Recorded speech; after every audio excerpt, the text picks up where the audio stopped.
hacks. Crybaby wusses who only care about the melting snowflakes, who didn't even have balls to show up, by the way. We got 35 people, 35 security people for little old me. No, not even any protesters, just for me, because of my jiu-jitsu skills and my massive 165 Jewish frame. Okay, so, I want to start. I come bearing gifts, particularly for the social justice warriors. So I keep hearing that you fellas, that you party people, that you want to, you're wearing around these safety pins. I brought a whole bag. I have safety pins. Yes, so many. And then to accompany those, I brought the diapers you ought to be wearing. Self-indulgent, pathetic children who can't handle anybody who has an opposing point of view. Yeah, you're real strong. You're real tough. You're so strong and so tough, you have to stand behind the security and the police officers that you're bashing every single day. I promise you, in the privacy of their own homes, every member of that security team and every member of the police force is in agreement with me, not the people who they're protecting from my supposed free speech threat. Yep. Hey. And a quick note about all the protests that are taking place across the country, just as a preliminary. A lot of protests taking place about Donald Trump.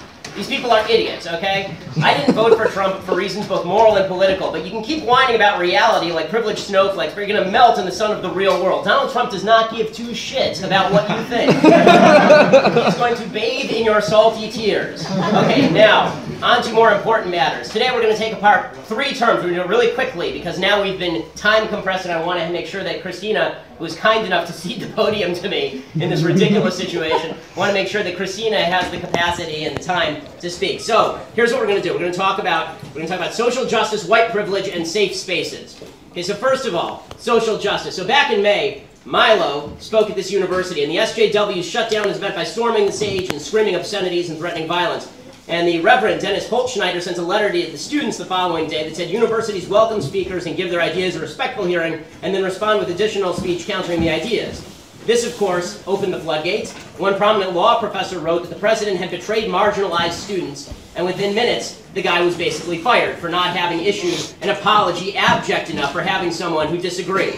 As y'all know, I'm not a Milo fan. But the fact is, free speech is free speech. And this is ridiculous. Tonight, as we just saw, the administration announced that they would be willing to arrest me if I took 2 steps forward, not even to speak. If I was even in the audience for Christina's speech, they would arrest me.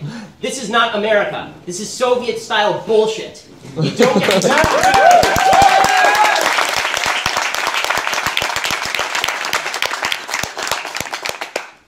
justice, of course, because justice means that your individual actions have individual consequences. This is social justice. Social justice, by the way, is an oxymoron, and it is for morons. Social justice is the idea. Social justice is the idea that if you are guilty, you might still be treated as innocent because of your race. That if you do something wrong in life, we can excuse that depending on your color, or your sex, or your sexual orientation. Social justice says that your group identity relieves you of individual responsibility.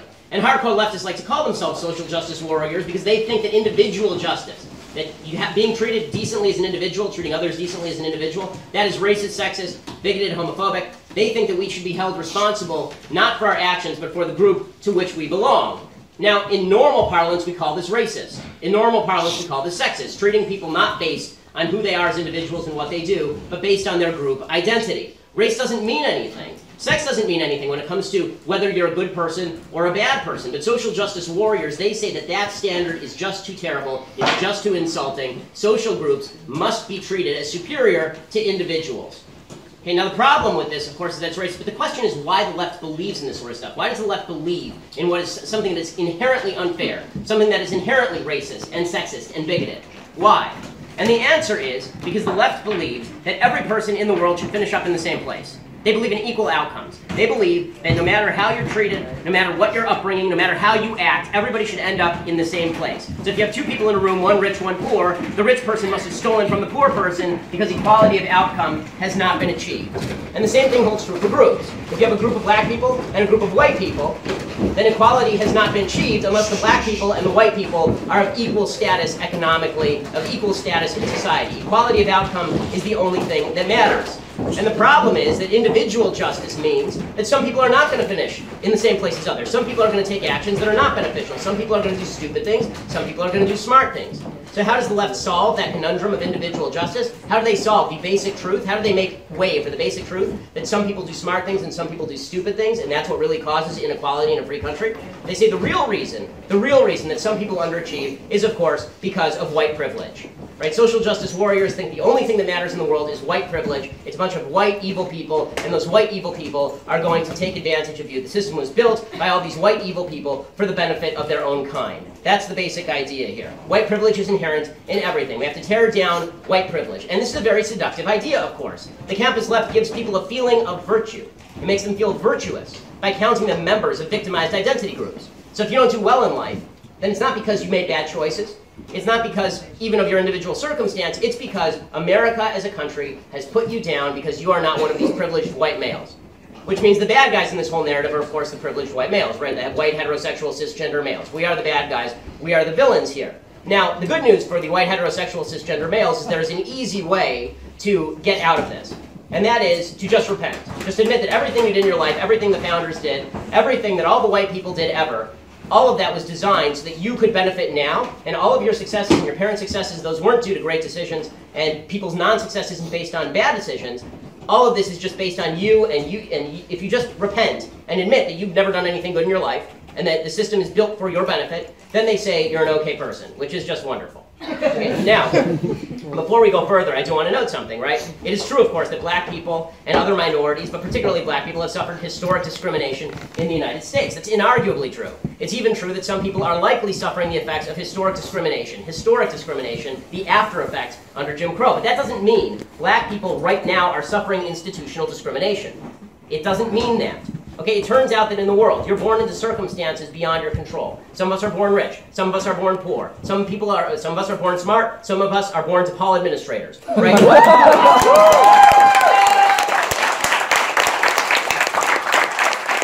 cannot fix where you start in life, and we can't fix where you finish in life. That is all beyond our control. The only thing we can control is making sure that your rights are not violated. And it turns out that America is a free and open country where white privilege is not what makes people successful or not successful. Decision privilege is what makes people successful or not successful.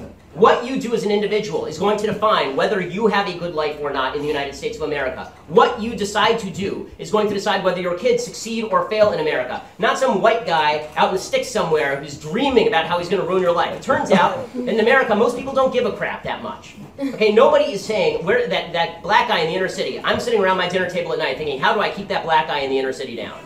Nobody is doing that. The number of people who are doing that is minuscule or zero. The actual privilege that exists in any free country is the privilege of decision. So, if you want to know why there is disproportionate poverty in the black community, the most obvious reason there's disproportionate poverty in the black community is because there's disproportionate single motherhood in the black community. And that has nothing to do with race. That has to do with bad decisions. The poverty rate among white single-parent families, white single-mother families, is 22%. The poverty rate among black two-parent families is 7%. What happened to the white privilege? Did it just disappear? Did the white people decide that everything was okay now and so black two-parent families were all right? Or does it turn out that if you have one parent in the home, it makes it a lot harder to thrive in the workplace, it makes it a lot harder to thrive in raising your child? Right, here's another privilege, the not committing crimes privilege.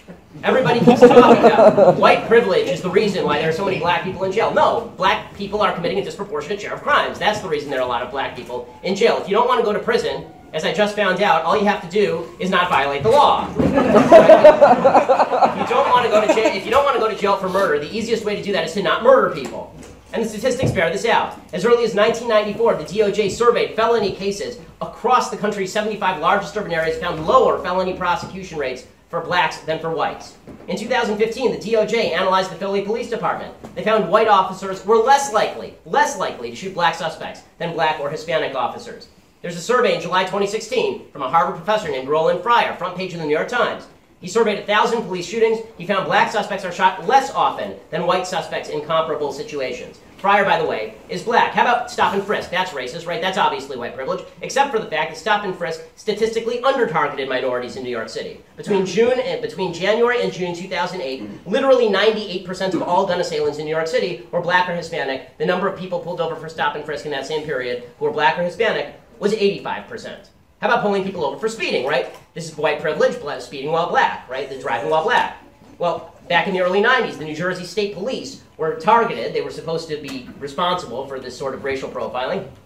It turned out the New Jersey State Police were pulling over black people 23% of the time for speeding. Only one problem, 25% of the speeders in the state of New Jersey were actually black.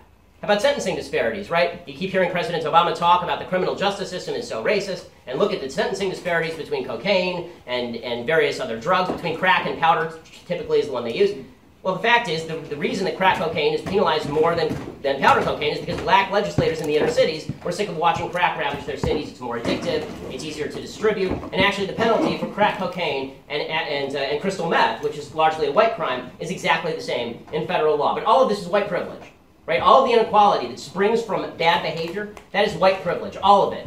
When Baltimore riots, and it's largely black, right? It's a majority black town with a majority black police force, and a black police chief, and a black attorney general, and a black president, and and 9 out of 15 of the members of the city council are black, and all 15 are Democrats.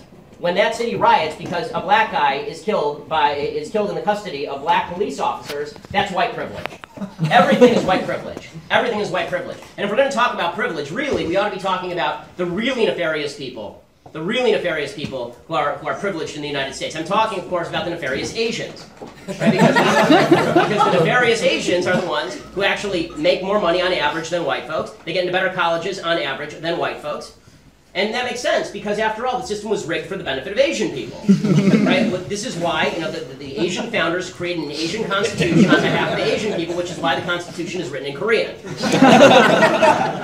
White privilege is just a way to tell you to shut up. It's a way to say that your perspective doesn't matter because of the color of your skin. It is baseline racism. It is baseline racism. Okay, so the left can't actually make the argument that the system is responsible for all of the inequality in society. So next, they come up with a different argument. And that argument is that we all have to be equal in terms of feelings. All of our feelings have to be equal. And the way to do that is to have safe spaces.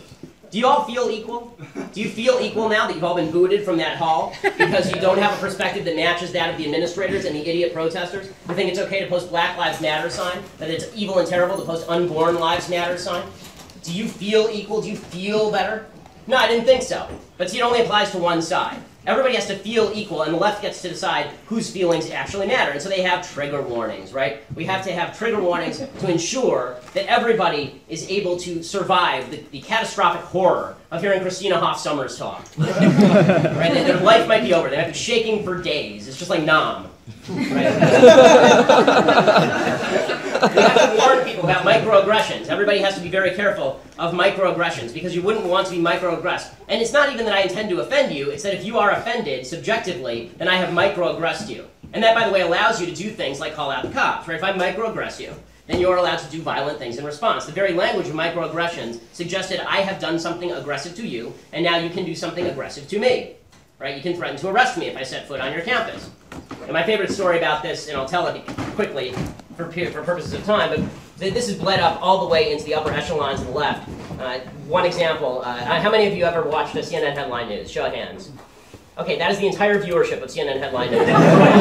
No one has ever seen CNN headline news. So right about the time that Caitlyn Jenner was becoming, of course, our great national saint, ESPN decided that it was important to honor Caitlyn Jenner with the Hero of the Year award. And so CNN Headline News decided, okay, we want to have somebody on to discuss this who's from the right. So they actually looked up conservative in the white pages. I'm the only one in the 30-mile radius of CNN studios in LA, and so they called me. And my perspective on transgenderism, by the way, is that transgenderism is a tragic and horrible mental disorder, and that treating it as anything less than that, treating it as though men can magically become women and women can magically become men, that's mythical crap that is designed to make a small segment of people feel better, but doesn't actually help the people who are suffering, and certainly does nothing for the sanity of a society at large that's being told to change their definitions of basic biology based on subjective feeling. Right? That's my perspective on transgenderism. Anyway, they called me in to discuss this. And I get in there, and the producer walks up to me, and he says, you know, Mr. Shapiro, we don't have any ratings on this network. And I said, yes, I'm well aware. And he said, well, you know, tonight we want to do something a little bit different, and by the way, I was a producer with Jerry Springer.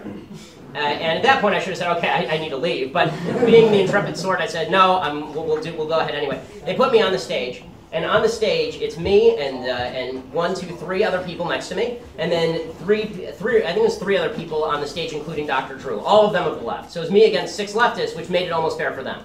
So we start the debate on Caitlyn Jenner, And the only debate that's happening is Caitlyn Jenner a hero or the greatest hero? Should Caitlyn Jenner be given a spot in Arlington National Cemetery or actually canonized?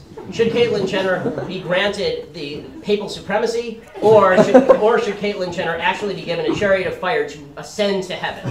Right? These were the only questions that were being. So finally they come to me and they say, "What do you think?" And I express to you what I think. I said, "I don't see what's heroic about this. This is tragic to me. It's somebody expressing his mental illness on a public stage, and the entire country acting as though this is something wonderful, and it isn't."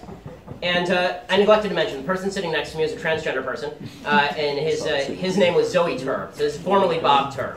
And Zoe turns to me, and Zoe says, "You don't know anything about biology, little boy," in a voice at least an octave lower than mine. And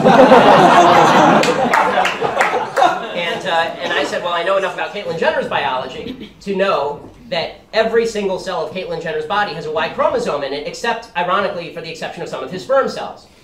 And again, Zoe keeps pushing. "No, you don't know anything about biology. You don't know anything about genetics, little boy. You don't know anything about genetics." And finally, after a minute and a half of this, I turn and I say, "Well, what are your genetics, sir?" And it was the sir that set him off. On national TV, he reaches over and grabs me by the back of the neck. Really, it's on national TV, live. He grabs me by the back of the neck and he says, "If you don't cut that out, I'll send you home in an ambulance." And honest to God, the first thought that went through my mind was, you don't even go home in an ambulance.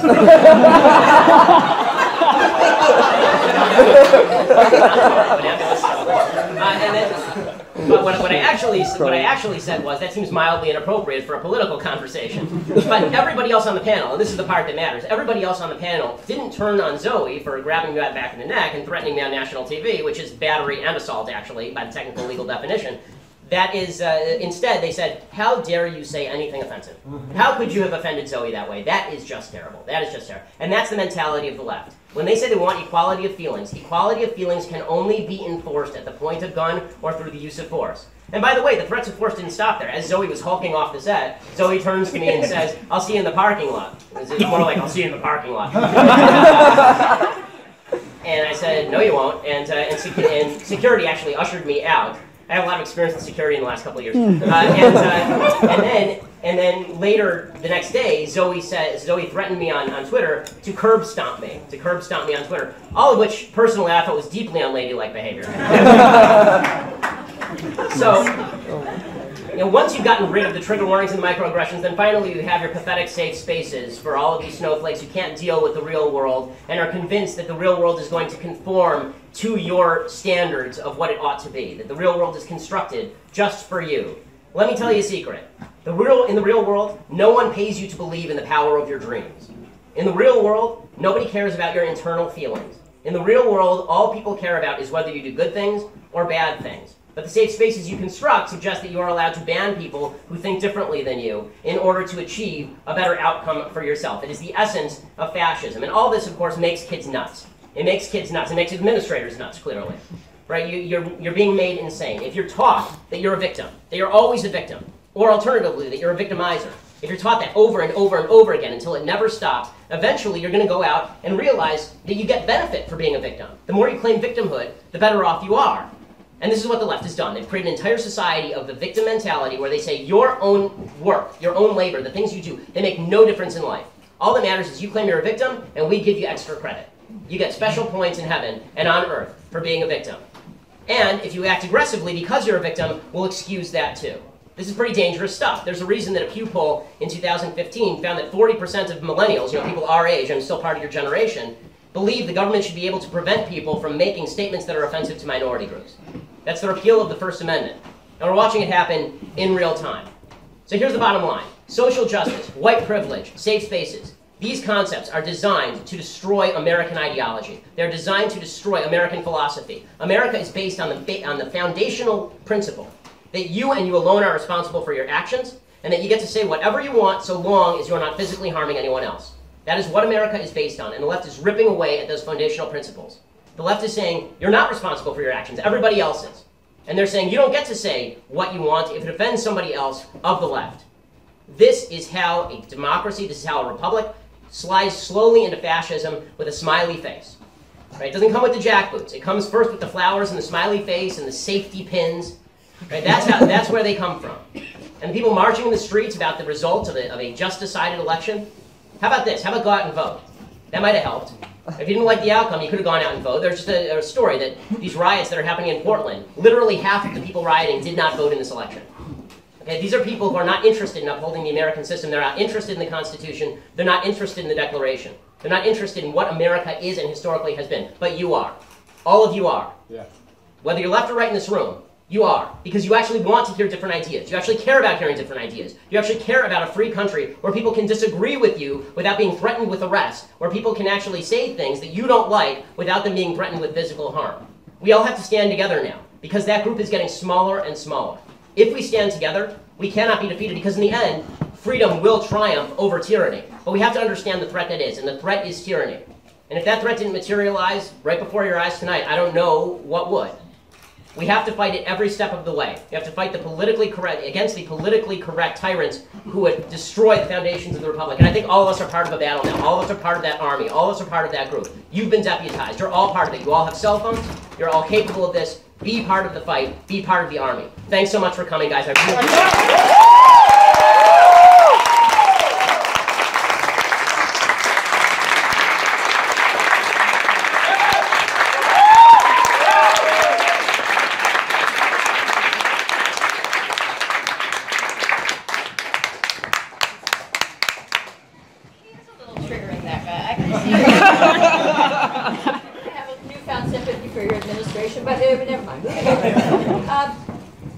I want to go just a little deeper, and I actually am a person who speaks very fast. I was speaking rather slowly in the hall because I was waiting for a phone call. And I kept seeing these phone calls, but anyway, it all worked out. Here we are. This theory, intersectionality. I'm sorry if you're unfamiliar with it. I'm sorry to familiarize you with it because it's so full of fallacies and conceptual confusion, but it originated in the 1970s and the 1980s, and as I was saying before I was interrupted by the phone call, topologies like racism, sexism, classism, ageism, ableism, these are not separate systems. They connect, they overlap, they create complex arrangements of advantages and burdens. So a white woman is penalized for her gender, privileged by her race. A black man could suffer from his race, but he garners advantage from his gender. A black woman could be in double jeopardy and suffer disadvantage from both race and gender. Now, so far, so good. This theory has a surface plausibility. And if you were simply a social worker or even an activist, you were trying to decide on a course of action, it's quite reasonable to consider people's complex identities and to be attentive to those who might be forgotten. This theory, as it is practiced on the campus, is something quite different. Intersectional theory has a view of the West, particularly the United States, that it is, in the words of Patricia Collins, one of the architects of the theory. She was the former president of the American Sociological Association. She has a major textbook on intersectional theory. And she refers to the United States as a matrix of oppression. And in this textbook, students learn that beneath a veneer of freedom and opportunity, there lies a rigid, unforgiving, relentless system of a privilege and burden. Some getting the privilege, others getting the burden. And this system works tirelessly to preserve itself.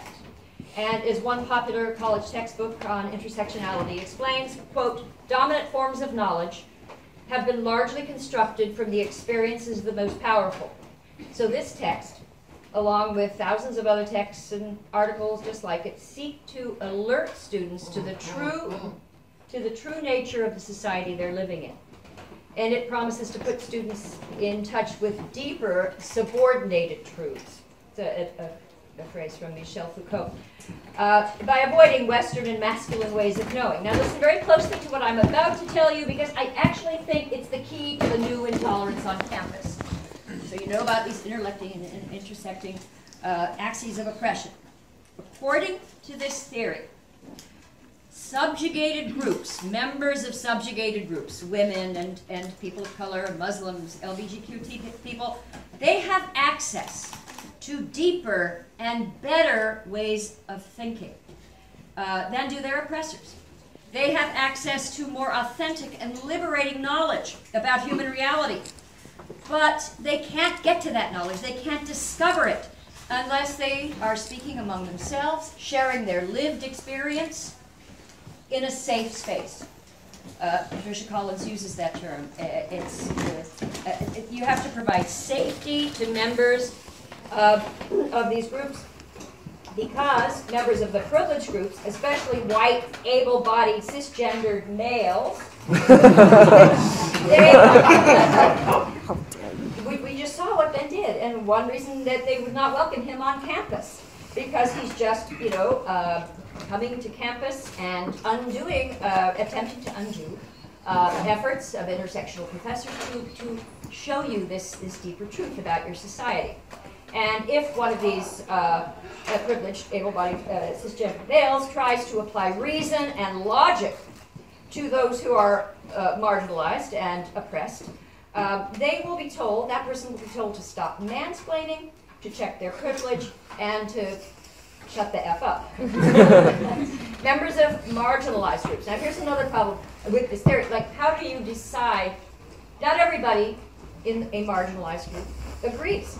So, for example, in some of the things Ben was saying, I urge you to listen to podcasts by Professor Glenn Lowry and John McWhorter, Blogging Heads. And they are two African-American scholars, but they do not agree with the basic premises of intersectionality.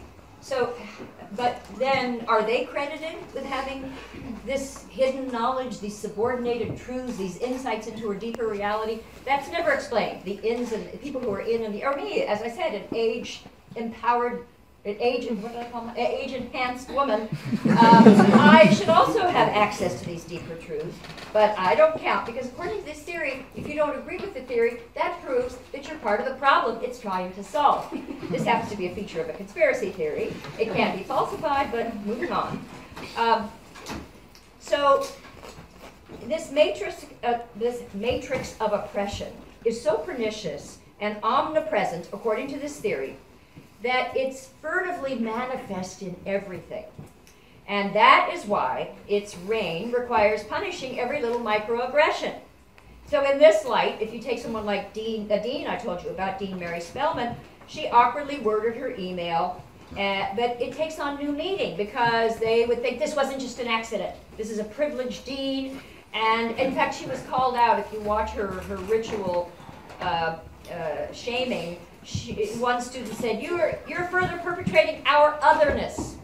So that's the language that's of intersectionality. Now, unlike classical liberalism, which I believe in, intersectional theory did not develop out of the European Enlightenment. It is not giving expression to the ideals of the U.S. Constitution, heaven forbid. It grew out of the radical politics of the 1960s, philosophy, basically the philosophy of Karl Marx and his modern-day heirs, Paulo Freire, Frantz Fanon, Michel Foucault.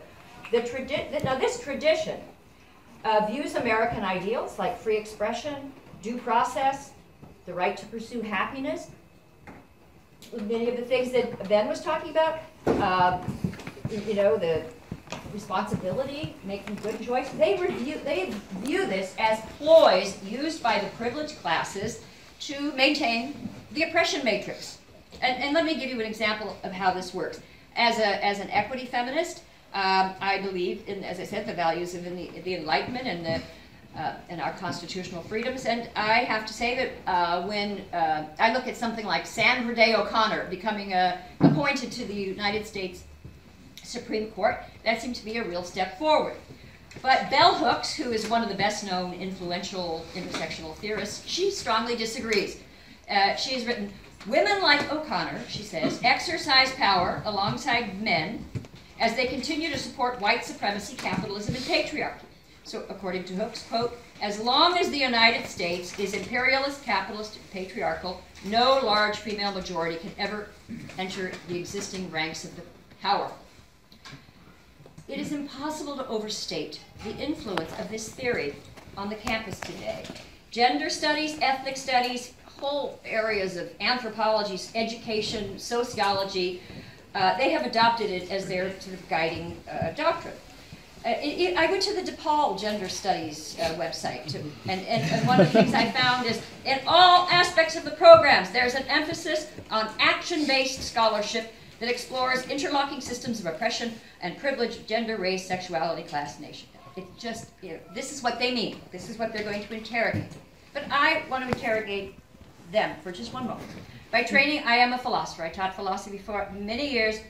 And that means that I am a stickler for things like reason, logic, and dispassionate evaluation of evidence.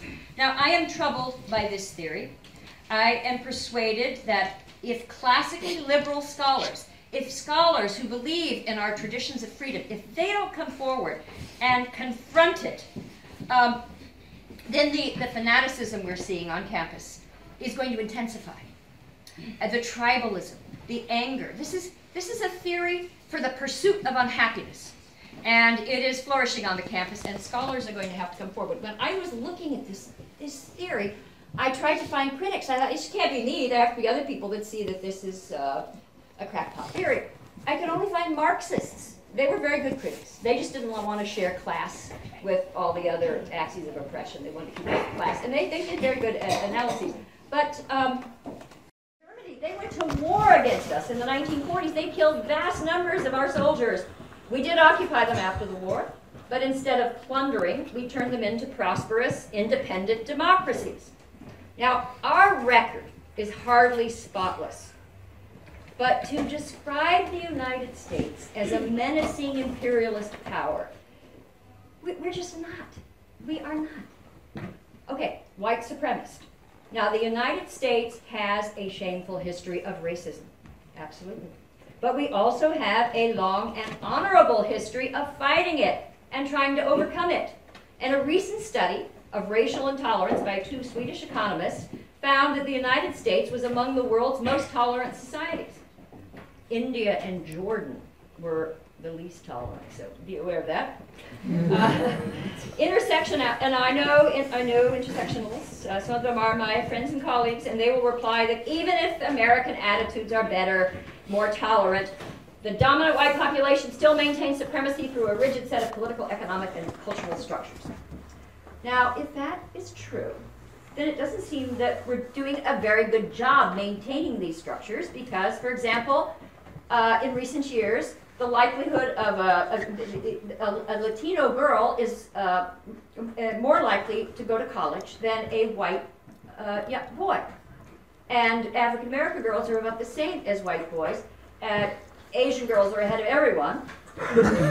It's their privilege. We also, in terms of income, the wage gap, we constantly hear about men, white men, but white men are out-earned by Asian men. And the gap between the earnings of white men and Asian men is bigger than the gap between all men and all women.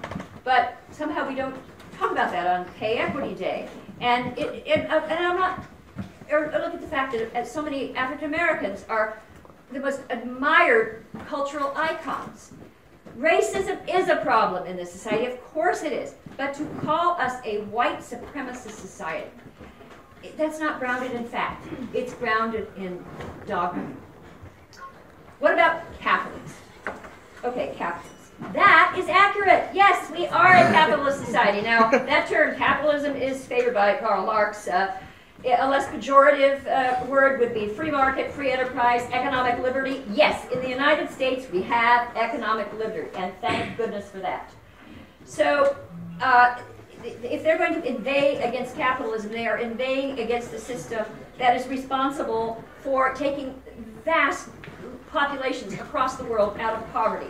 The free market just refers to the free exchange of goods and services. Without that, freedom societies tend to be poor, oppressive, and miserable.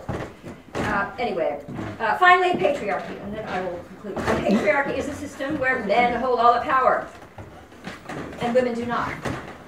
I'm sorry, but women do hold power in the United States. Many of them lead our great universities, high positions in our giant corporations. A woman almost won the presidency of the United States. She got more votes. American women, especially college women, are among the freest and most self-determining women in the history of the world. Women are better educated, they live longer, and men still do all the gritty, dangerous jobs. Now, again, are things perfect for women? No, they are not. But to refer to the United States as a patriarchy is absurd. It's 2016, not 1950. The U.S. is deeply flawed. Few will dispute that. But it's also one of the most successful and diverse democracies in human history. It is not a matrix of oppression, it is a matrix of freedom, opportunity, and happiness.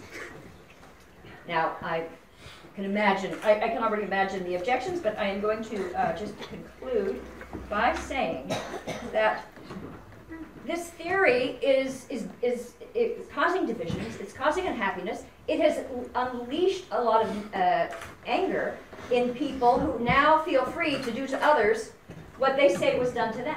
They can now freely stereotype, demean, and punish, and in some cases try to destroy other people. We can do better. Scholars who value our traditions of freedom, who value rational scholarship, they're going to have to come out of hiding. And my advice to college students, my advice to all of you, fight for what is rightfully yours. The freedom to speak, to think, to grow, just the freedom to express yourself. And I just don't think you want the years of 2016, 2017, the years where freedom died. Don't let that happen. American campuses have become islands of repression in a sea of freedom. Well, I think it's time to liberate the islands. Thank you.